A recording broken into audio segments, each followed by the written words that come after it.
이번 한 주간도 도우시는 하나님을 경험하며 승리하는 우리 모두가 되기를 먼저 예수님의 이름으로 축복합니다. 자, 오늘 우리는 제1차 23년 1차 태신자를 작정하고자 합니다. 여러분, 복음 전하면은 실패가 없습니다. 그들이 믿든지 믿지 않든 결과와 상관없이 전하면 승리하는 겁니다. 전하지 않으면 실패하는 거예요. 내가 태신자를 작정하지 않는 것이 실패지, 작정해서 오지 않는 것, 그게 실패다 아닙니다. 여러분, 복음은 내가 전할 때 성령이 역사하시고 결과는 하나님이 책임지시는 겁니다. 우리 힘으로 사람을 바꿀 수 없습니다. 하나님의 성령이 사람의 영혼을 바꿉니다. 다만 우리가 입이 되어야 되고 우리가 손이 되어야 되죠. 그래서 전도하면은 결코 실패함이 없다라는 거죠. 지난주 우리가 13차 성경 통독 때 사도행전 말씀을 읽었습니다. 바울은 1차 전도여행을 하면서 갈라디아 지역으로 복음을 전하며 다녀왔습니다. 그리고 할례 문제로 말미암아 예루살렘에서 오늘날로 이야기하면 총회와 같은 예루살렘 공의회가 열려졌습니다. 그 예루살렘 공의회 결과가 뭐냐? 그건 다름이 아니라 우상에 더러운 것, 음행, 목매어 죽인 것, 피를 멀리하라 라는 것으로 결론 지어졌습니다. 이것 외에는 모든 것 자유해야 돼. 믿음으로 구원을 받는다. 꼭 할례를 받아야 구원받는 것은 아니다 라고 결론 지어진 거죠. 그리고 잠시 수리아 안디옥에서 성도들과 교제를 나눈 후에 다시 2차 전도 여행을 출발을 합니다. 2차 전도 여행을 떠나면서 바울과 바나바가 이 밤빌리아 버가라는 곳에서 예루살렘으로 돌아가 버렸던 마가의 문제로 말미암아 바나바와 이 바울이 심하게 다툽니다. 그리고 바나바와 마가는 그들의 고향인 구브로로 떠나갔고요. 바울과 실라는 이제 해로 바다로 전도여행을 하는 것이 아니라 육로, 토로스 산맥이 있지만 그 육로를 통해서 길리기아를 거쳐서 이번에 지진 일어났던 그곳이죠. 그곳을 통과해서 이 갈라디아 1차 전도여행 때 복음을 전했던 그 지역을 다시 전도하고 아시아에, 오늘날 터키인 아시아에 복음을 전하고 싶었습니다. 그러나 성령께서 복음 전하는 것을 허용하지 않았습니다. 아시아에서 복음 전하는 것을 허용하지 않았습니다. 그래서 그들은 드로아로 갔고, 드로아에 갔을 때 마게도냐, 지금의 유럽이죠. 유럽에서 환상 가운데 한 청년이 와서 우리를 도와라. 그래서 네아폴리를 거쳐서 빌립보, 데살로니가, 베리아를 거쳐서 복음을 전했습니다. 이 지역을 선교한 후에 바울은 배를 타고 아가야, 지금의 이 아가야 지역의 아덴으로 이동을 합니다. 이 아덴은 지금의 아테네죠. 그러니까 이 철학의 도시고 새로운 학문을 좋아하고 온갖 신들로 가득한 도시, 혼자서 복음을 전했습니다. 여러분, 우리가 사도행전을 읽어보면 압니다만 이 아테네는 알지도 못하는 신에게, 신이 누군지도 알지 못하는 그 알지 못하는 신에게도 혹 그들에게 제사를 지내지 않음으로 말미암아 그 신들이 혹시 벌을 줄까 싶어서 그런 알지 못하는 이름을 모르는 신들에게도 제사를 지나고 섬길 만큼 우상이 가득한 도시였습니다. 그러나 결과론적으로 보면 바울의 전도 사역에 이 아덴에서는 그렇게 큰 열매를 맺지 못했습니다. 그래서 인간적이고 결과론적으로 보면 전도에 실패한 것과 같았습니다. 그러나 제가 말씀드렸죠, 전도에는 실패가 있다 없다? 없습니다. 여러분, 성경을 자세히 읽어보면 아덴에 아무런 영혼들이, 예수를 믿는 영혼들이 나오지 않은 것 같지만 아닙니다. 극소수의 영혼들이 예수를 믿었다라고 이렇게 말씀하고 있습니다. 설사 그 아덴 지역에, 아테네 지역에 한 사람도 예수를 믿지 않았다 할지라도 바울의 전도 사역은 실패한 것은 아닙니다. 그러나 인간이기에 바울은 열심히 복음을 전했지만 그렇게 큰 열매가 없었기에 바울은 상심한 마음, 낙심한 마음으로 어쩌면 아덴을 떠나 오늘 우리가 읽은 이 고린도로 왔는지 모릅니다. 자, 오늘 1절을 한번 볼까요? 이렇게 시작을 합니다. 그 후에 바울이 어디를 떠났어요? 아덴을 떠나 어디에 이르렀다고요? 고린도. 자, 아덴에서 열심히 철학을 좋아하는 사람들, 알지 못하는 신들에게도 이 제사를 드릴 만큼 그렇게 종교심이 강했던 이 도시에서 열매를 맺지 못하고 그게 전도사에게 실패한 듯한 그 답답한 가슴을 가지고 아덴으로 고린도로 지금 떠나고 있는데, 문제는 이 고린도라는 도시가 아덴보다 훨씬 더 복음 전하기가 힘든 열악한 환경이었다라는 거죠. 고린도는 로마 제국과 이 아시아 에베소 지역을 연결하는 교통과 해상의 아주 중심 지역입니다. 그래서 항구 도시이고 무역이 발달하여 물질적으로 아주 풍요로운 도시였습니다. 돈이 많으면 우리가 잘 아는 것처럼 쾌락을 추구할 수밖에 없죠. 이게 인간의 본성입니다. 고린도의 높은 언덕에 있는 아프로디테 신전에는 이 당시에 여사제가 1000명이나 될 만큼 그런 아주 우상이 가득한 도시였습니다. 이 여사제들은 말이 여자 사제죠.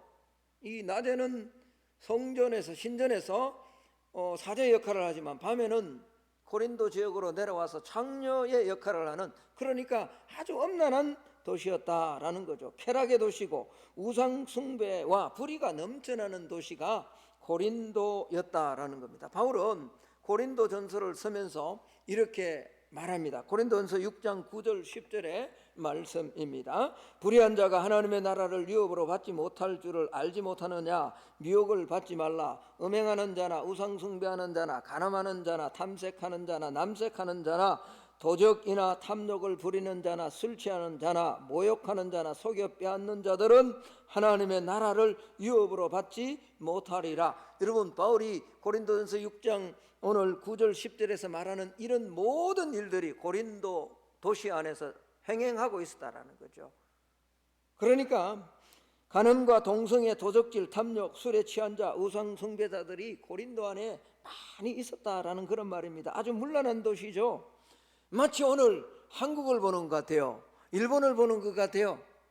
돈이 많은데 이렇게 타락한 나라가 있나요? 곳곳에 엄난한 일들이, 성적인 문란함들이, 동성애가 그게 아주 대나놓고 자기들이 동성애한다고 프레이드를 하는 나라가 이 우리 대한민국이지 않냐고요. 곳곳에 여러분 환락가들이 넘쳐나는 곳이 대한민국입니다. 이런 나라가 없어요.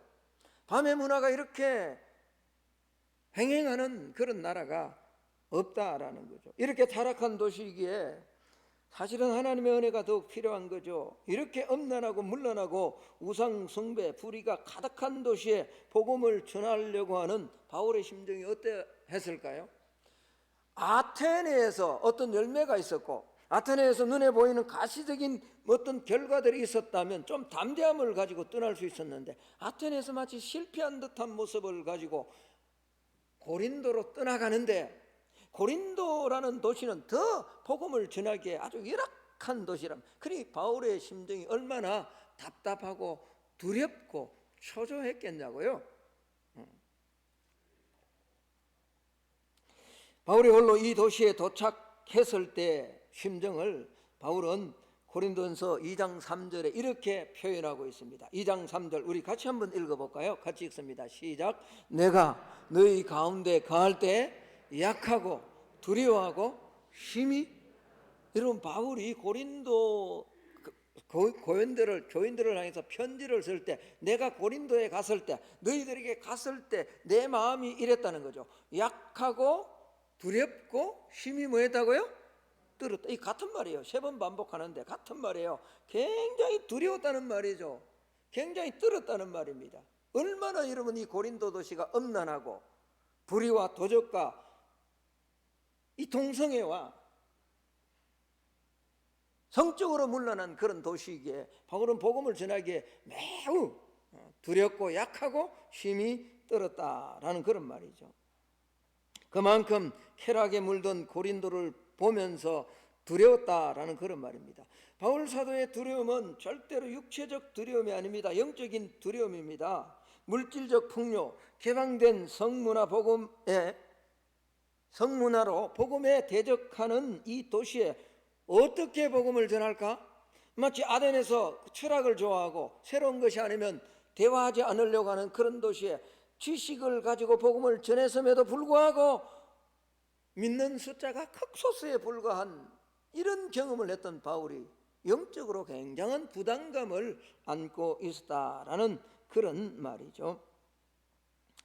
술에 취하고 동성애에 빠지고 곳곳에 조각으로 그림으로 연극으로 노골적인 성적 묘사가 넘쳐나는 도시가 고린도였습니다.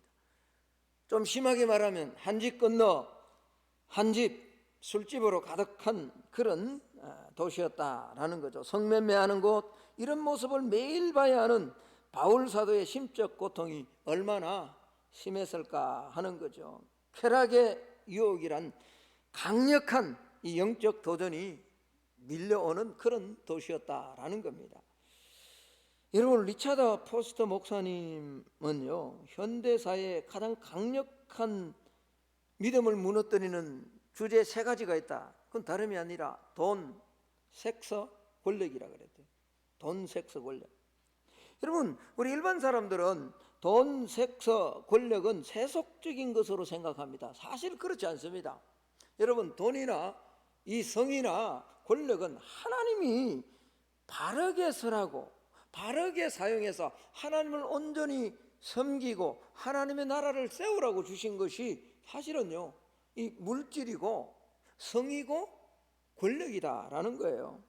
하나님께서 이 세상에 고귀하고 값진 것들로 충만하게 좋은 것들로 하나님께서 세상을 만드셨잖아요. 하나님이 세상을 창조하시고 난 다음에 보시기에 뭐라고 말씀하셨죠? 좋았더라라고 하셨잖아요. 여러분, 이 좋은 것을 성도들이 온전하게 누리고 바르게 사용하라고 하나님은 주셨는데, 문제는 뭐죠? 이걸 바르게 사용하지 못한다라는 거죠. 창세기 1장 28절에 보면 하나님이 자기 형상 곧 하나님의 형상대로 사람을 창조하시되 남자와 여자로 창조하셨다. 왜 남자와 여자? 여러분, 이 성이 좋지 않다면, 하나님께서 주신 복이 아니라면 하나님께서 남자로만 창조하죠. 그리고 다른 방법으로 자식을 놓고 또 낳을 수 있는 그런 무슨 방법을 하나님 충분히 하실 수 있지 않겠냐고요? 그렇지 않습니다. 이 성은 귀한 것이고 누리라고 주신 것이기 때문에 남자와 여자로 하나님이 그렇게 이성을 주신 거죠. 그걸 하나님의 은혜 안에서, 하나님의 약속 안에서 바르게 써야 되는데 뭐죠? 이게 잘못 사용되니까 지금 도덕적으로, 윤리적으로 사회 전체를 썩게 만드는, 영적으로 타락하게 만드는 그런 대상이 되고 말았다라는 겁니다. 권력도 마찬가지죠. 하나님께서 인간에게 주신 선물입니다. 하나님은 만물을 창조하신 후에 아담에게 이 만물을 뭐하라 그랬죠? 다스리라 그랬잖아요. 다스리는 게 권력 아닙니까? 예. 하나님의 위임을 받아서 하나님의 뜻대로, 하나님의 말씀대로 다스리라 그랬는데 인간이 타락하니까 뭐죠? 하나님의 뜻과는 상관없이 자기 유익과 인간의 유익을 위해서 다스리려고 하니까 권력이 문제가 되는 거죠. 돈도 마찬가지입니다. 여러분, 물질이 필요 없나요? 아니에요. 물질이 왜 문제가 됩니까? 물질이 하나님의 뜻대로 사용하지 않기 때문에 문제가 되는 거잖아요. 지난주에 우리가 그 지진 구제연금을 했는데 참 감사해요. 많은 분들이 동참해 주셨어요. 아직까지 하지 않은 분들이 있다면 꼭 좀 하세요. 이런 데 나왔어요. 여러분, 정말 제가 부탁을 드립니다. 여러분의 믿음, 저의 믿음이 이런 데 나타나는 거예요. 제가 말씀드렸죠. 우리가 10의 1조 하는 것, 이건 당연한 거예요. 성도로서. 그런 거 말고요. 터키가 우리와 무슨 상관이 있나요? 시리아가 우리 무슨 상관이 있나요? 그 영혼이. 그러나 하나님께서 말씀하셨기에 하나님께서 주신 물질을 가지고 그런데 사용하라고 주셨다라는 것을 인정한다면 그 물질을 그렇게 사용할 수 있는 은혜가 있는 거죠. 근데 뭐죠? 이 물질을 뭐죠? 오로지 제가 지난주에도 말씀을 드렸습니다만, 여러분, 우리나라가 너무너무 잘 삽니다. 더 잘 살게 해달라고 자꾸 그렇게 기도를 하는지, 그런 기도는 이제 어쩌면 좀 멈춰도 되는지 몰라. 주신 물질을 내가 바르게 사용하다가 하나님 앞에 쓸 수 있게 해달라고만 기도해도 우리는 어쩌면 하나님 내게 주신 물질을 다 사용하지 못하고 가는 분들이 얼마나 많은지 모릅니다. 그런데 뭐죠? 여전히 우리는 두려워합니다. 뭘 먹을까, 뭘 마실까, 뭘 입을까 걱정하지 말라고 그랬는데, 여러분 걱정이 됩니까? 걱정하지 말라고 그랬는데 뭐가 걱정이 돼요? 그럼에도 불구하고 이 물질을 뭐죠? 하나님이 주신 것이라 라고 여기지 못하니까 뭐죠? 인정하지 못하니까 뭐죠? 잘못 사용하는 거예요. 내 쾌락과 내 육체를 위해서만. 그런 데는 뭐 물서도 쓰지만은 뭐 이런 구제에 좀 쓰자 그러면 인색하기 짝이 없습니다. 짝이 없어요. 온전한 성도 아니에요, 여러분. 돈이나 섹스나 권력을 하나님의 목적대로 사람을 사랑하고 섬기고 세워주는 데 사용하면 많은 사람을 복되게 하는 거룩한 것이 됩니다. 그러나 본래의 목적에서 벗어나 인간들이 자신들의 욕망을 채우는 것으로 쓰게 되었기 때문에 사회에 큰 악이 되고 영적으로 하나님을 대적하는 그런 결과로 나아가고 만다라는 거죠. 여러분, 성적으로 문란하고 물질이 풍요로운 이 고린도에서 바울 사도는 어떻게 복음을 전할까? 아데네서처럼 복음을 전할지라도 아무런 열매를 맺지 못하면 어떨까? 얼마나 두려울까? 얼마나 약했을까? 얼마나 떨었을까? 그래서 내가 너희 가운데 들어갔을 때 심히 두렵고 약하고 힘이 떨었다라고 그렇게 말하고 있는 거죠. 그러나 하나님은 바울 사도를 그냥 두시지 않았습니다. 한번 따라 합시다. 하나님은 바울을 도와주셨다. 여러분, 우리가 살아가는 이 시대도 우리도 마찬가지입니다. 우리가 뭘 먹을까, 어떻게 할까, 사업의 문제, 자녀의 문제 그런 고민하지만 하나님은 여전히 우리를 도우십니다. 문제는 뭐죠? 우리가 복음을 전하느냐, 하나님이 기뻐하는 곳에 물질과 성과 권력들을 사용하느냐 사용하지 않느냐, 여기에 문제죠. 여기에 문제. 쾌락과 음란의 도시 속에 복음을 전하는 바울을 도우시는 하나님의 손길을 오늘 본문은 볼 수 있습니다. 여러분, 이 시대도 마찬가지입니다. 이 시대를 바라보면 우리에게도 바울처럼 영적 두려움이 있습니다. 영적인 염려도 있습니다. 그러나 우리가 복음을 전하기만 하면, 오늘 말씀 설교의 제목처럼 침묵하지 않고 전하기만 하면 하나님은 도와주실 줄로 믿습니다. 전하면 생명을 살리는 그 일에 우리가 쓰임받는다면. 자, 복음 전하는 성도들을 하나님은 어떻게 도와주시는가?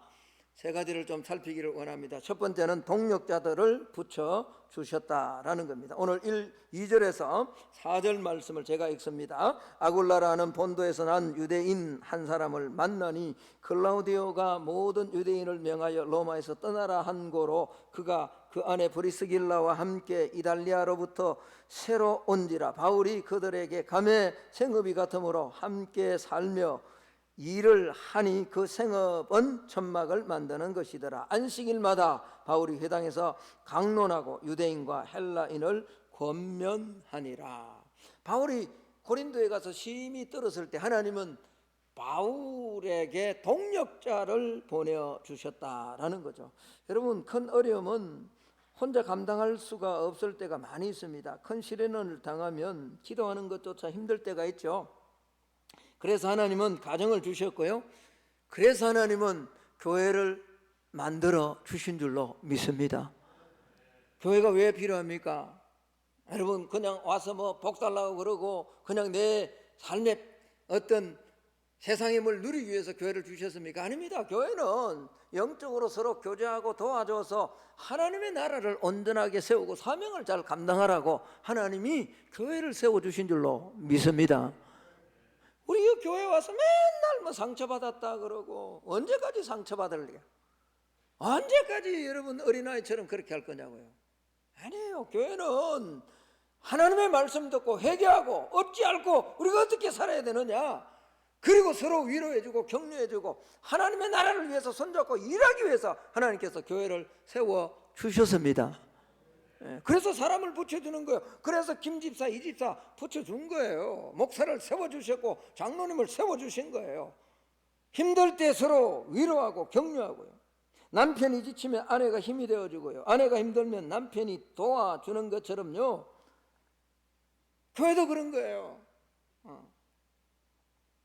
그러므로 우리 성도들은 서로 연결되고 결합되어 서로 격려하고 도와주는 삶을 살아가야 됩니다.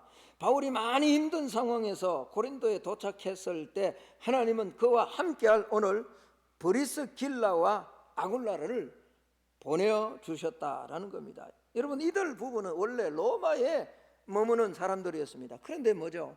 하나님께서 이 부부를 뭐죠? 급파해 준 거죠.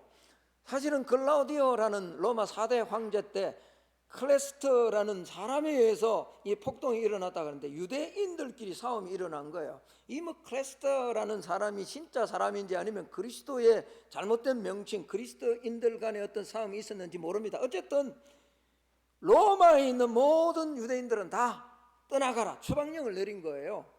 그런데 여러분, 오늘 본문에 보면 이 브리스길라 아굴라는 고향이 어디냐? 본도예요.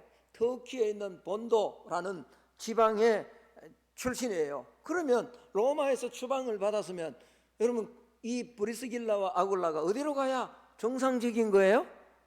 본도로 가야 되죠. 근데 오늘 무슨 이유인지 모르지만 그들은 본도로 가지 아니하고 지금 어디로 온 거죠? 고린도로 왔다는 거죠. 고린도. 무슨 이유 때문에 왔는지는 모릅니다. 근데 와서 보니까 바울을 만나게 되었고, 또 만나고 보니까 바울과 뭐가 같다고요? 업이 같다고요. 업. 제가 성경 공부하면서도 말씀을 드렸습니다만, 목사가 가장 위로받는 힘을 얻는 대상이 여러분 누군지 압니까? 다름이 아니라 목사 만나서 서로 대화 나눌 때, 그것도 나보다 잘 나가는 목사 말고요, 힘들고 어려운 목사 만나면, 야, 저런 분도 사명 가지고 일하구나, 내가 주저앉고 싶다가도 힘을 내거든요. 바울은요, 오늘 고린도에 왔을 때 심히 두렵고 약하고 떨었는데, 이런 약하고 두렵고 떠는 바울을 위로해주고 힘을 주시기 위해서 하나님은 브리스길라와 아굴라와 같은 업에 종사하는 천막을 만드는 이 브리스길라와 아굴라를 하나님이 붙여주셨다라는 거죠. 여러분, 우리가 주의 일을 하면요, 하나님께서 동력자들을 붙여주십니다. 아멘.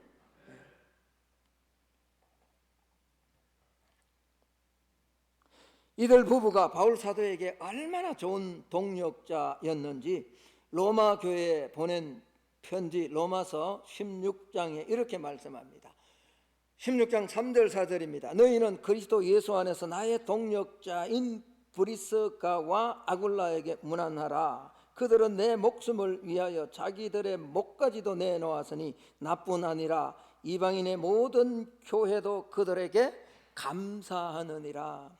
하나님이 두렵고 떠는 바울에게요, 자기 목을 내어줄 만큼 도와주는 신실한 동력자를 붙여주셨다라는 거죠. 그렇습니다. 침묵하지 않고 복음을 전하고 하나님의 사역을 감당할 때 하나님은 반드시 동력자들을 붙여주실 줄로 믿습니다.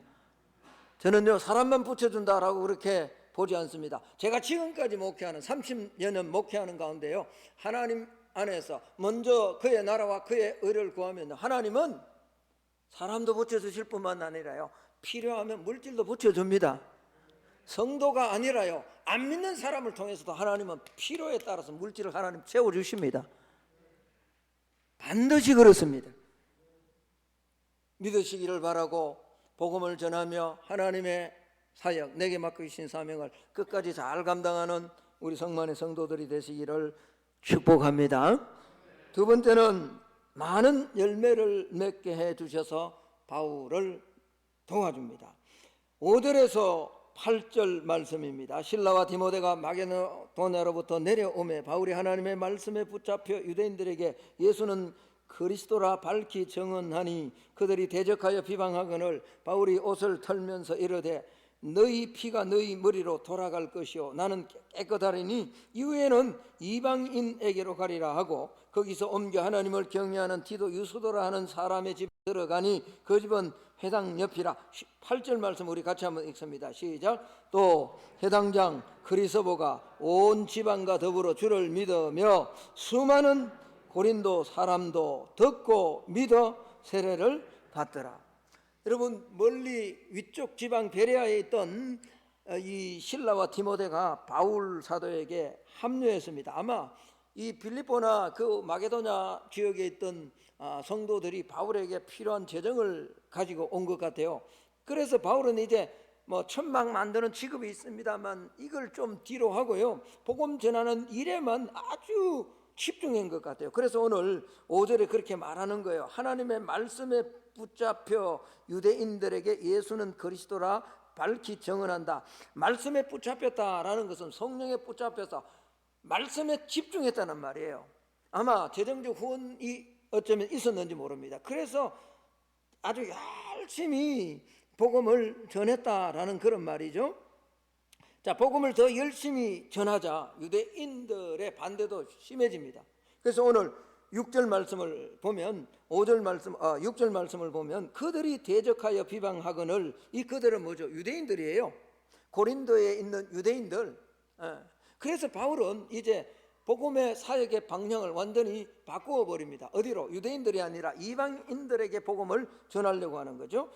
자, 6절 말씀을 한번 보십시오. 그들이 대적하여 비방하거늘 바울이 뭘 떨어버린다고요? 옷을 떨어버린다. 이 말은 무슨 말이에요? 복음을 받아들이지 않는 자들에게 더 이상 복음을 전하지 않겠다는 거예요. 예수님께서 그렇게 말씀을 하셨죠. 너희들이 가서 복음을 전할 때 나를 영접하지 않으면 발에 먼지를 뭐 해버리라고요? 떨어버리라고. 더 이상 나하고 상관없다, 복음하고 상관없다는 거죠. 그러나 여러분, 이 말을 오해하면 안 됩니다. 그러면 우리가 복음 전할 때 저 사람이 예수 안 믿으니까 그냥 더 이상 예수 전하지 말자, 이런 말은 아닙니다. 누가 구원받았는지, 언제 구원받을지는 아무도 모르는 거예요. 그러나 이 유대인들은 하나님을 안다고 하는 사람들이 그리스도를 받아들이지 않고 오히려 대적하니까 뭐죠? 더 이상 너희와 우리는 상관이 없다라고 옷을 떨어버린 거죠. 그리고 이렇게 말합니다. 나는 깨끗하니 이후에 이방인에게로 가리라. 이제 복음의 방향, 복음을 전하는 대상이 바뀌어졌다는 거예요. 유대인에게서 이방인에게로 바울이 옮긴 겁니다. 그랬더니 놀라운 일이 일어난 거죠. 오늘 7절 8절에요. 거기서 옮겨 하나님을 경외하는 디도 유스도. 디도 유스도라는 이 이름이요, 이 사람이 아마 로마의 사람일 것이다 라고 이름 속에 이방인의 이름이 로마식 표기니까 아마 이방인일 것이다 라고 추측을 하는 거예요. 어쨌든 이 유스도로 하는 사람의 집에 들어가니 그 집은 회당 옆인데, 오늘 8절 우리가 읽었던 것처럼 그 회당장에, 여러분 회당장은 회당에 한 사람만 있는 게 아닙니다. 여러 사람이 있는데, 많은 사람이 있을 수 있는데 그 가운데 한 사람인 그리스도가, 나중에 고린도서를 읽다 보면요, 유일하게 세례를 받은 사람이다 라고 기록하고 있죠. 내가 많은 사람들에게 세례를 주지 않았다라고, 그리스도와 가이오에게 세례를 주었을 뿐이다 라고 그렇게 말합니다. 그런데 뭐죠? 오늘 본문에 보니까 이 회당장 그리스도가 예수를 믿고 그의 찐만 믿은 것이 아니라 고린도에 있는 많은 사람들이 뭐 했다고요? 예수를 믿고 세례를 받았다라는 거죠. 여러분, 제가 목회하면서요, 구원받는 사람들, 예수 안 믿는 사람이 예수 믿고 예수를 믿는데 하나님 나라를 알지 못하고 종교생활을 하다가요, 이렇게 예수를 인격적으로 딱 만나서 변화된 사람들을 보면 내가 아무리 힘들고 아무리 어려워도 그 어려움은 싹 가시버립니다. 새신자 한 사람만 와도요, 목사는 얼마나 힘을 얻는지 몰라요. 여러분, 바울이 힘들 때요, 하나님이 뭘 통해서 위로를 주셨다고요? 많은 열매들을 통해서. 장사하시는 분들은 압니다. 장사를 막 아침 5시부터 저녁 10시까지 했기 때문에 힘든 게 아니잖아요. 근데 뭐 아침 한 10시부터 시작해가 오후 한 5시까지 했는데도 손님이 한 사람도 없고 남는 이윤이 하나도 없으면 시간이 굉장히 짧은데도 오면 어때요? 알면서. 근데 새벽에 일찍 일어나서 막 저녁 12시까지 막 그렇게 힘들게 하는데 막 손님이 막 끊임없이 와. 소위 말해서 열매가 있어. 그러면 피곤합니까? 다음 날은 좀 안 왔으면 좋겠습니다. 그렇게 합니까? 장사하는 사람들이? 그런 사람은 없습니다. 안 피곤해요. 하나님이 어떻게 바울을 위로해 주셨는가? 열매를 통해서 하나님 위로해 주셨다라는 거죠. 여러분, 그렇습니다.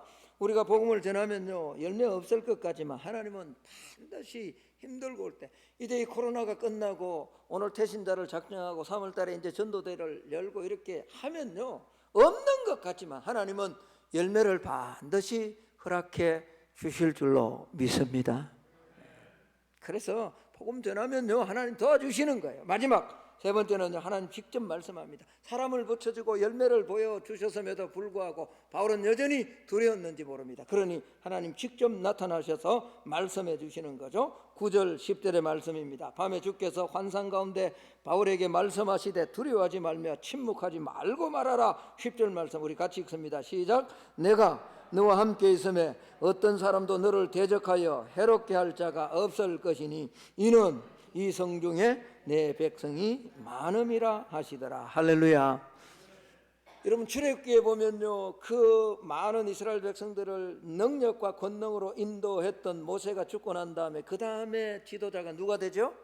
여호수아입니다. 그러니까 모세와 같은 그런 능력 있는, 권능 있는, 힘이 있던 그런 지도자도 이스라엘 백성들을 이끌면서 얼마나 힘이 들었는데, 여호수아는 그 밑에 시종 노릇을 했거든요. 그런데 모세가 죽고 난 다음에 여호수아가 이 백성들을 이끌어야 되니 얼마나 두려울까요? 그런데 그때 하나님은 여호수아 1장 9절에서 그렇게 말씀합니다. 내가 내게 명령한 것이 아니냐? 강하고 담대하라. 두려워하지 말라. 놀라지 말라. 네가 어디로 가든지 내 하나님 여호와가 너와 함께 하느니라 하시니라. 할렐루야. 우리 신앙에서요, 사람이 없어도 돼요. 우리 신앙에서요, 어떤 열매가 없어도 괜찮아요. 여러분, 꼭 필요한 게 하나가 뭔지 아세요? 하나님의 음성만 들려지면 괜찮아요. 사방이 다 막혀 있어도요, 위만 뚫려 있으면 성도는 살아갑니다. 믿습니까? 물질이 적어지고요, 교회가 사람 수가 적어지고요, 괜찮아요. 근데 여러분, 가장 무서운 게 뭔지 알아요? 하나님과의 기도가 막혀지고 하나님의 음성이 들려지지 않으면 그 교회, 그 목표는 끊어지는 거예요. 그러나요, 사방으로 우겨삼을 당해도요, 하나님의 음성이 들려지면 교회는 더 하나님 앞에 온전하게 세워질 수 있는 줄로 믿습니다. 성도도 마찬가지인 거예요.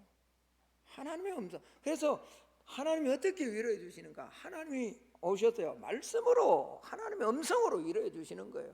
여러분, 세상에 나가면 두렵지 않나요? 점점 인구는 줄어들고 가는 곳곳마다 경제는 힘들다 그러고 지진과 전쟁의 소문은 늘어나고, 그러나 괜찮습니다.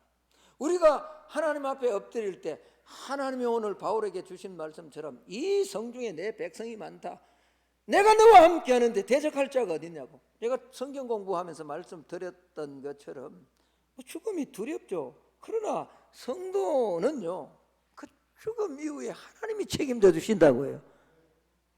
아멘? 네. 그러니까 중요한 게 뭐예요? 하나님의 음성을 듣는 거죠. 하나님은 두려움에 떠는 이 바울을 입체적으로 도와주셨습니다. 동력자를 붙여주심으로 힘을 주시고, 많은 열매를 맺어주심으로 위로해 주시고, 직접 말씀하여 주심으로 용기를 주셨습니다. 우리는 어쩌면 이 시대에 아덴에서 복음을 전했지만 아무런 또 많지 않은 열매를 거둠으로 영적으로 두려움에 또 낙심에 빠졌던 것처럼 오늘 우리는 이런 시대를 살고 있는지도 모릅니다. 점점 교회 성도의 숫자는 감소하고 있습니다. 열정은 식어지고 교회 성도들의 모습은 예전과 같지 않습니다. 더군다나 이 코로나19를 지나면서 얼마나 사회와 교회 공동체가 이기적으로, 개인적으로 변화되었는지 모릅니다. 제가 여러분들 볼 때요, 예전과 같지 않아요. 똑같은 얼굴인데, 똑같은 사람인데 열정도 없고 새벽기도 나오는 모습도 다르고 다 달라졌어요. 그래서 두려움이 찾아올 때가 많이 있어요. 그래서 믿음과 신앙의 사람들마저도 두려워하고 있는지 모릅니다. 그러나 하나님은 오늘도 말씀하십니다. 침묵하지 말라고요. 이 대구 안에요, 이 대한민국 안에요, 여전히 구원받아야 될 하나님의 백성은 많다고 하나님은 말씀하십니다. 이 말씀에 따라 우리가 침묵하지 않고 말하고 전도한다면 하나님은 우리 삶의 필요들을 반드시 도우시고 공급해 주실 줄로 믿습니다. 하나님은 전도하고 복음 전하는 성도들을 도와주십니다. 복음의 사명을 감당하는 발이 아름다운 발입니다. 축복의 발입니다. 우리가 전하지 않으면 그들이 믿을 수 없습니다. 로마서 10장 14절 15절의 말씀은 이렇게 말씀합니다. 그런즉 그들이 믿지 아니하는 이를 어찌 부르리요, 듣지도 못한 이를 어찌 믿으리요, 전파하는 자가 없이 어찌 들으리요, 보내심을 받지 아니하였으면 어찌 전파하리요. 기록된 바 아름답도다 좋은 소식을 전하는 자들의 발이함과 같으니라. 여러분, 축복된 발이 되기를 축복합니다. 아름다운 발이 되기를 축복합니다. 그것은 단순히 아름다운 발로 끝나지 않습니다. 내가 기도하지 못하고 내가 성경 읽지 못한다 할지라도 그 극한 순간에 여전히 우리의 입을 열어서 때로는 우리의 삶을 통해서 예수 그리스도를 전한다면 하나님은 그 아름다운 발, 축복의 발 하나님께서 도우시고 필요들을 공급해 주실 줄로 믿습니다. 오늘 예배로 올라온 우리 성만의 성도 여러분, 침묵하지 말고요. 오늘 개신자 작정하자 그러면 작정하세요. 여러분 주위에 구원받아야 될 사람이 있잖아요. 이름을 적고 그 오든 안 오든 그건 우리의 문제가 아니에요. 안 전하는 것이 실패하는 거란 말이에요. 작정하지 않는 그 자체가 실패하는 거란 말이에요. 부끄럽다고요. 뭐가 부끄러워요? 진짜 부끄러운 건 서내지 않는 게 부끄러운 거예요. 입을 열지 않는 게 부끄러운 거예요. 성도답게 살지 못하는 게 부끄러운 거예요. 동참하면 와서 졸더라도 예배에 참여하지 않는 것이 실패한 거죠. 그렇지 않나요? 와서 졸아도 여기서 조는 게 그건 실패한 게 아니에요. 결론을 맺습니다. 도우시는 하나님을 복음 전함으로 경험하고 이 한 주간도 승리하는 삶을 살아가는 우리 성만의 모든 성도들이 다 되시기를 예수님 이름으로 축복합니다. 자, 이제 우리 반주 좀 해주시고요. 한 2분간 제가 시간을 드리겠습니다. 2분간만 시간 드립니다. 지금부터 여러분